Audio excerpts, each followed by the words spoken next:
The Lord called me and my wife to Rustenburg Church when the church was 40 years old already, built by Alabastro money. There were 10 people in the church, various reasons why. But I started preaching my heart out, teaching them, training them. And at one stage I did a sermon series about getting out of the boat and obeying, doing the things that we're uncomfortable with.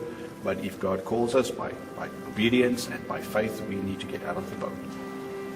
I told him that this building was built with Alabastro funds. Somewhere somebody sacrificed for us to be a blossoming, growing church, making an impact in our community, and we're not. That was the beginning of a new journey for us, of getting out of the building more and more and more. The church started growing because we met the needs of our community. In the end, the church became so filled that it was too small, so we literally had to meet outside of the church on the lawn. And more people came because we were outside. We moved into a hostel, a school hostel.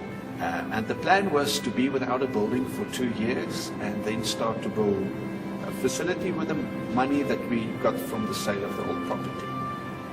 After 2 years in the hostel, we grew so fast that we already needed a new space. And I said, Lord, are we ready to start building? It's as if the Lord asked me, why do you want to build a new building if you're not even building my kingdom? And I was sort of shocked. What do you mean, Lord? The church is growing, we're doing well. And at that moment, a number of teenage boys came running through the gate. And then I realized we greet each other, but I've never had any discussion with them about Jesus, any conversation.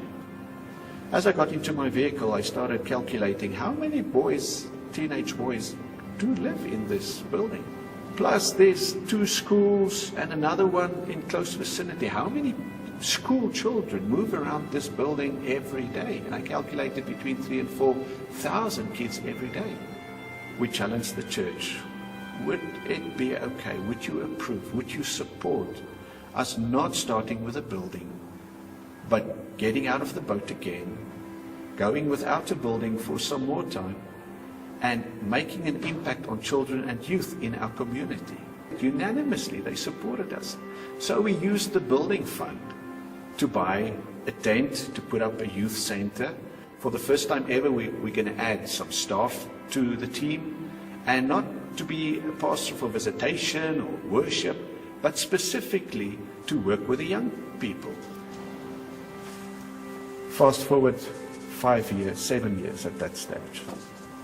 The plan was to be without a building for 2, that stretched to 5, and in the end, 7 years before we moved into our new building. A number of miracle stories. The church just kept on growing, it kept on growing.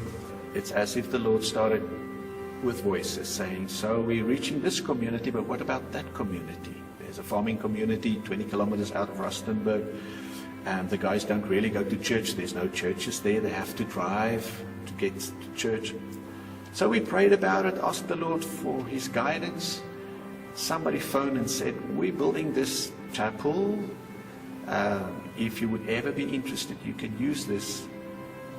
Long story short, they donated a 300-seater church for that farming community. I'm sitting in it right now. We started 18 months ago. Of the 300 seats, half of them are already filled on a Sunday.